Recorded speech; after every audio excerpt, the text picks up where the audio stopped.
이재명 정부의 첫 집권 여당 대표로 정청래 의원이 선출이 됐습니다. 정청래 대표 체제의 민주당 과연 앞으로 어떤 모습을 보여줄지 더불어민주당 전현희 최고위원과 이야기 나눠보겠습니다. 의원님 안녕하세요.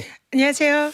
의원님 일단 저 어제 61.74% 와 득표율이 굉장히 높다고 저는 딱 생각이 들었는데 이 정청래 의원을 압도적으로 당선시킨 당원 그다음에 국민의 뜻 이거를 어떻게 해석하십니까?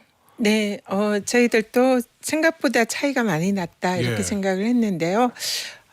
실제로 당원들이 이 새로운 이 강력한 개혁 뭐 이런 것을 원하는 그 국민과 당원들의 뜻이 반영된 그런 선거였다는 생각을 합니다. 뭔가 약간 안정보다는 과감하고 강한 개혁을 당원들이 선택했다 이렇게 봐도 되는 네, 건가요? 이재명 정부의 성공을 원하지만 또 예. 한편으로는 좀 더 이 대야 관계에서 예. 그리고 내란 그 종식을 위해서 좀 더 강력한 리더십을 원하는 그런 당원들의 뜻이 있었다 이런 생각이 듭니다. 예. 아니 저 어제 이제 첫 일정으로 나주 수해복구 현장을 찾으셨고 비공개 최고위원 회의도 좀 가시셨는데 어떻습니까? 신임 당 대표하고 해본 첫날 소감은 좀 어떠세요? 어떤 느낌 받으셨어요? 전당대회 때 신임 당대표께서 첫 일정으로 호남에 약속한 대로 수해복구 현장에 가겠다 이런 말씀을 하시더라고요. 예. 네, 그게 사실 이제 최고위원으로서는 당연히 당대표의 첫 일정에 수행을 하고 함께 해야 되잖아요. 예. 그래서 저희들이 일정을 다 조정하고 어제 일요일에 새벽같이 호남 나주로 향했습니다. 근데 굉장히 호남에 대한 애정이 굉장히 높다 이런 느낌을 받았고요. 예. 그리고 일을 정말 일꾼처럼 잘 예. 하시더라고요. 그래서 이 자신의 약속을 지키는 모습과 호남에 대한 애정 그리고 또 현장에서 예. 소통하면서 땀을 흘리는 그런 당대표의 모습을 보면서 좋은 일정이었다 이런 생각이 듭니다. 의원님 네. 역시 항상 여당 같은 경우에는 대통령실과의 관계 이게 어떤 정부든지 간에 항상 이슈잖아요. 네. 뭐 윤석열 정부, 문재인 정부 다 이번에 신임 정청래 대표 체제의 민주당 이 이재명 대통령하고 어떤 당정대 관계, 어떤 형태의 관계가 될 거라고 보세요? 당정 분리도 있고 당정 일치도 있고 뭐 여러 가지 얘기들이 있어서요. 일단 당과 예. 또 용산과의 그런 관계가 굉장히 긴밀하고 서로 또 협조하고 지원하는 관계는 변함이 없을 거다 이렇게 생각하고요. 예. 정청래 당대표가 평소에 늘 하는 말이 나는 이재명 대통령의 눈빛만 봐도 무슨 아하. 생각을 하는지 안다. 예. 그리고 사석에서 늘 이재명 정부의 성공을 위해서 뒷받침하겠다. 그래서 이런 부분에 있어서는 흔들림 없이 예. 당정 관계가 굉장히 긴밀히 협조적 관계가 될 거다 이렇게 예. 생각합니다. 그리고 당은 좀 예. 더 구전 일을 하고 개혁에 좀 더 앞장서고 예. 그리고 또 용산의 경우에는 좀 더 민생과 경제를 챙기면서 좀 더 쑥쑥 나갈 수 있도록 당에서 적극적으로 뒷받침하는 그런 관계가 될 것 같습니다. 일종의 국합 배드캅 이렇게 봐도 되는 거예요, 그러면? 꼭 그렇게까지는 아니지만 좀 예. 구전 일이라든지 뭔가 좀 아. 힘든 일 또 예. 개혁 이런 부분은 당이 좀 더 앞장서는 모습을 어허. 보이겠다 오. 그런 취지인 것 같습니다. 의원님, 전임 이제 윤석열 정부 때 민주당이 야당 시절에 항상 이제 여당인 국민의힘을 향해서 하는 비판들 중에 하나가 너희들 뭐 용산 출장소냐? 이런 얘기를 많이 했었잖아요.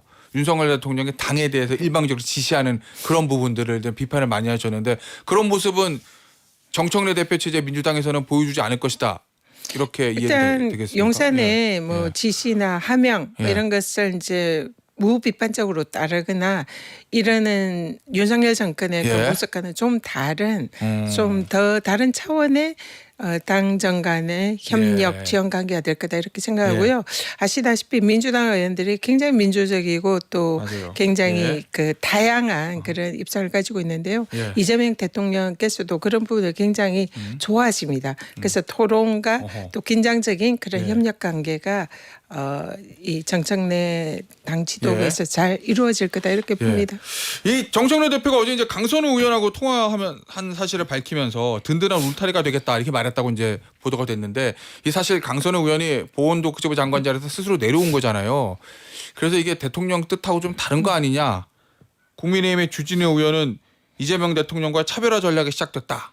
이렇게 논평하기도 하던데 이거 저희가 어떻게 이해해야 되는 거예요? 강선호 의원에 대해서는 우리 민주당 여가부 장관 후보자였죠. 네, 예, 죄송합니다. 예. 지지자들과 또 당내 의원들 사이에 인간적인 그런 안타까움을 가지고 있는 것은 사실이고요. 이 부분에 대해서는 대부분 생각이 동일할 거다 아하. 생각합니다. 그리고 또 그 임명 과정에 있어서 국민들의 여론이라든지 우리 지지층의 여러 가지 이제 그 입장이라든지 이런 부분이 이제 많은 영향을 미쳤다 이렇게 생각하고요. 그런 부분에 있어서는 불가피한 그런 점이 있었다는 것은 당정 간에 뭐 크게 이견은 없는 걸로 알고 있습니다. 예, 알겠습니다. 자, 그리고 어제 이제 첫 일성 중에 하나가 검찰, 언론, 사법 요 3대 개혁 이거를 추석 전까지 추진하겠다, 강하게 추진하겠다 이렇게 얘기했거든요. 그러면 추석이면 이제 한 얼마 안 남았는데 이 완급 조절 없이 쫙 강행하겠다 이런 의미인 건가요? 개혁의 의지에 관해서 신임 당대표뿐만 아니라 민주당 지도부나 의원들 사이에 굉장히 그 의지는 굉장히 이제 두텁고요. 예. 그리고 그게 추진에 대한 그런 이제 그래서 흔들림 없이 추진한다는 것이 당의 입장이고요. 그래서 오늘 최고위가 현충원 참배 이후에 열리는데 거기서 제일 먼저 이제 의결을 하는 것이 사법개혁, 언론개혁, 검찰개혁 그리고 또 당원 주권을 위한 그런 TF가 정식으로 오늘 출범을 하게 됩니다. 그래서 각 TF 위원장도 오늘 이제 발표를 하게 되고요. 그래서 신임 당대표가 그런 검찰, 사법, 언론 개혁에 대한 확고한 의지를 보여주는 첫걸음이 될 것입니다. 근데 예전에 대통령이 이제 후보 시절에 이게 사실 민생이 지금 급하지 하긴 네. 할 건데 아주 급하게 처리할 건 아니다. 뭐 이렇게 얘기하신 적이 있어서 물론 뭐 얼마 전에 기자간담회에서는 추석 전까지 얼개는 나올 거다라고 얘기는 하긴 했지만 이게 대통령의 뜻하고도 좀 매칭이 되는 겁니까? 일단은 시작부터 빨리 이제 시작을 해야 그런 개혁 과제가 완수가 될 수 있고요. 아까도 말씀드렸지만 당에서는 흔들림 없는 개혁을 추진을 하고 대통령께서는 민생과 경제를 챙기는 이런 투 트랙으로 진행을 할 것이고요. 마찬가지로 또 민생과 경제에 있어서도 대통령과 정부의 그런 여러 가지 정책에 대해서 입법으로 뒷받침하는 그런 역할을 저희들이 흔들림 없이 하는 것은 지금 뭐 틀림없는 사실입니다. 그리고 어제 이제 정청래 대표의 또 일성 중에 하나가 국민의힘과의 관계, 이 야당과의 관계에 대해서 여야 개념이 아니고 내란에 대한 사과 없이는 악수도 하지 않겠다. 이렇게 이제 이야기를 했거든요. 이거에 대해서 국민의힘은 야당을 악마화하고 있다. 그래도 국정 동반자인데 존중해야 되는 거 아니냐 이런 강한 이제 비판이 나오던데 이 대여 관계는 어떻게 저희가 봐야 될까요? 내란 종식이 이제 저희들이 가장 중요한 시대적 화두다. 그리고 민생, 경제, 회복 이 부분, 그러니까 저희들이 투 트랙으로 나간다고 했잖아요. 내란 종식을 위해서는 국민의힘에 뭐 관련되어 있다고 지금 이제 의혹이 제기되는 그런 분들에 대한 확실한 이제 책임 규명, 진상 규명 이것이 이제 우선돼야 된다 생각하고요. 그리고 국민의힘이 내란을 야기한 또 내란 수괴 혐의자를 배출한 그런 정당이지 않습니까? 그래서 거기에 대해서 대국민 사과가 우선이 돼야 된다. 이것이 민주당의 확고한 입장이고요. 그래서 이런 부분에 있어 당연히 여야 간의 협치도 필요하지만 가장 우선되는 것은 내란 종식 개혁이다. 이렇게 보고 있습니다. 그래서 국민의힘의 진솔한 그런 이제 사과와 대국민에 대한 입장 표명 이 부분이 없으면은 좀 협치는 어렵지 않나 이렇게 보고 있고요. 사실은 협치를 깬 것은 어떻게 보면 국민의힘이 먼저입니다. 지금 이재명 정부가 경제 회복과 또 이 외교 정상화를 위해서 노력을 하는데 이 관세 협상 이런 것도 사실상 협조하지 않고 발목 잡기만 계속 지금 하고 있는 상황이잖아요. 그래서 협치를 먼저 저버린 것은 오히려 국민의힘이 아닌가 이렇게 생각을 합니다. 알겠습니다. 자, 그리고 정책적인 거 몇 개 좀 질문을 드릴게요, 의원님. 오늘 이제 본회의고 국민의힘에서는 필리버스터를 한다고 하거든요. 이제 방송사법 그다음에 노란봉투법 상법 요거 세 개 중에서 가장 우선적으로 오늘 제일 먼저 처리할 안건은 뭐가 될까요, 의원님? 일단 기본적으로 지금 민주당에서는 지난 윤석열 정권 때 묻지마 거부권 행사를 했던 예. 그런 법안들은 정기국회 전에 다 통과를 시키겠다라는 것이 기본적인 예. 입장이고요. 그 중에서 이제 말씀하신 이 3법과 그다음에 농업사법이 그 해당 이제 법안이 됩니다. 농업사법은 다행히도 여야 간의 협의가 있어서 예. 그 부분을 통과하는 데 크게 문제는 없을 것 같고요. 나머지 3법도 이제 통과는 시키되 순서를 어떻게 예, 하느냐 순서가. 뭐 이 부분이 이제 관심사인 것 같은데요. 일단은 좀 국민들이 가장 관심이 높고 지지도도 높은 법 우선으로 지금 예. 통과를 시키려고 하고 있고요. 아마 오늘 가장 먼저 통과될 법은 방송 3법이 아닐까 이렇게 생각을 합니다. 그럼 노란봉투법하고 상법은 좀 언제쯤 뒤로 밀리는 건가요? 지금 오늘 만약 방송 3법을 이제 그 예. 본회의에 상정을 하면 필리버스터가 예. 있을 걸로 예상이 되고요. 그러면 예. 법이 3개잖아요. 그러면은 그 필벌을 하는데 하루 정도의 시간은 걸리기 때문에 예. 8일, 5일 정도에 이제 법을 하나를 통과시킬 수 있을 것 같고요. 그리고 아마 나머지 법들은 8월 21일 이후에 다시 본회의가 열립니다. 그래서 그때로 미뤄지지 않을까 이렇게 예측을 합니다. 혹시 노란봉투법이나 상법 같은 경우에 재개에 좀 강한 반발이 좀 있잖아요. 그거를 좀 염두에 두신 거라고 봐도 되겠습니까? 그런 거는 아니고요. 지금 이제 노란봉투법, 상법은 그동안 많은 이제 공청회와 간담회와 또 이제 여론을 수렴하는 과정을 거쳤고요. 예. 물론 이제 일부에서 뭐 반대도 있지만 또 강력한 찬성을 하는 그런 다수의 국민들이 계시기 때문에 예. 어느 정도 숙려되었다 생각을 하고 통과시키는 데는 크게 문제가 없을 걸로 보입니다. 알겠습니다. 의원님 네. 퀴즈를 하나 드리겠습니다. 갑자기 주식 양도세 과세하는 대주주 요건은 50억입니까? 10억입니까? 네. 지금 이제 저희들이 예. 그 10억으로 내리는 그런 이제 안이 논의된다. 예. 이런 것이 이제 언론에 나가서 지금 이제 많은 지금 여러 가지 예. 저희들도 문자도 많이 받고 있고 우려를 실제로 의원한테도 많이 와요? 네, 많이 받고 있습니다. 지역에 계시는 개미 투자자들이? 네, 근데 아직 확정된 것은 아니고요. 예, 그렇죠. 저 개인적으로는 가장 중요한 것은 시장이다 생각을 예. 합니다. 시장을 이기는 이런 이제 정치나 행정은 없다. 어허. 있었어도 안 된다 생각하고요. 예. 그래서 시장이나 우리 개미 투자자들 그런 많은 염려하시는 국민들의 그런 이제 그 여론이나 이런 예. 반영을 하는 어허. 그런 결론을 도출을 해야 하지 않을까 이렇게 생각합니다. 그럼 의원님 금요일 날은 어쨌든 폭락을 했잖아요. 네. 뭐 오늘 내일 시장의 흐름을 보고 만약에 시장에서 이 문제 때문에 저 주식이 떨어지는 거라고 판단이 되면 그러면 10억으로 내리는 거 이거는 백지화될 수도 있다 이런 말씀이신 거죠?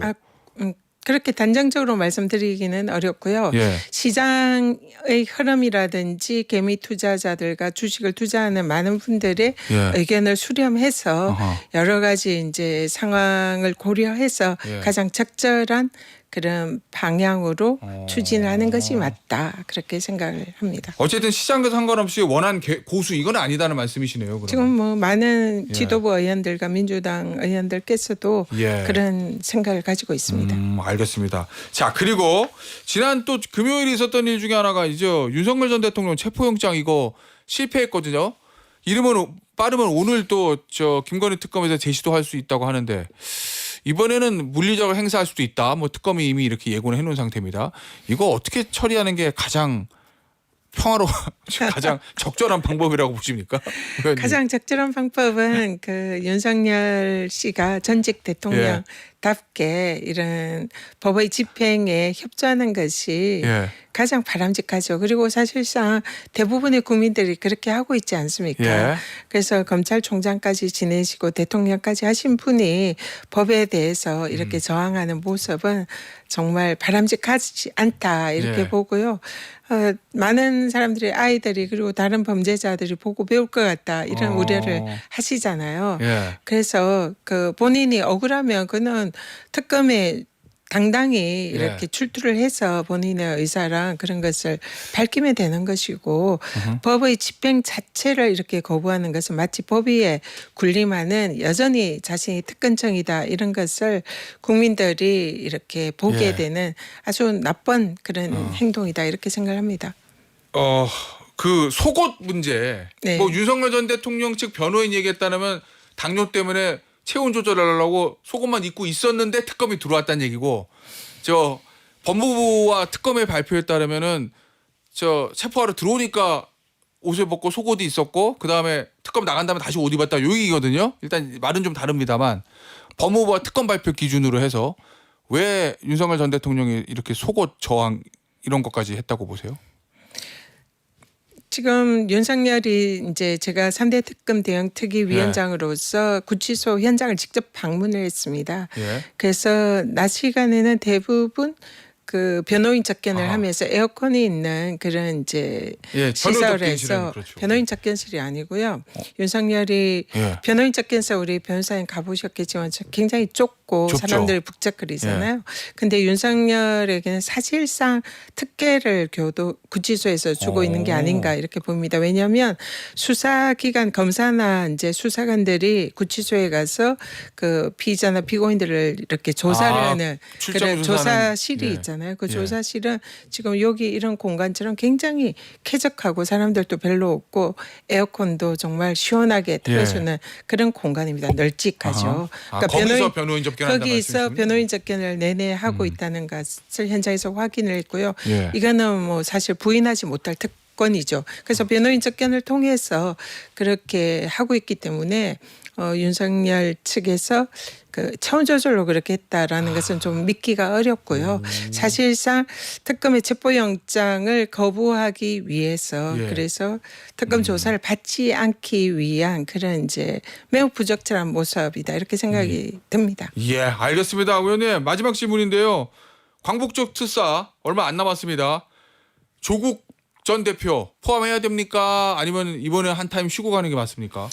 조국 의원의 그 전 대표의 그 여러 가지 검찰 수사라든지 이런 거는 윤석열 정권의 정치 탄압의 결과물이고 거기에 희생자다 이렇게 생각을 기본적으로 합니다.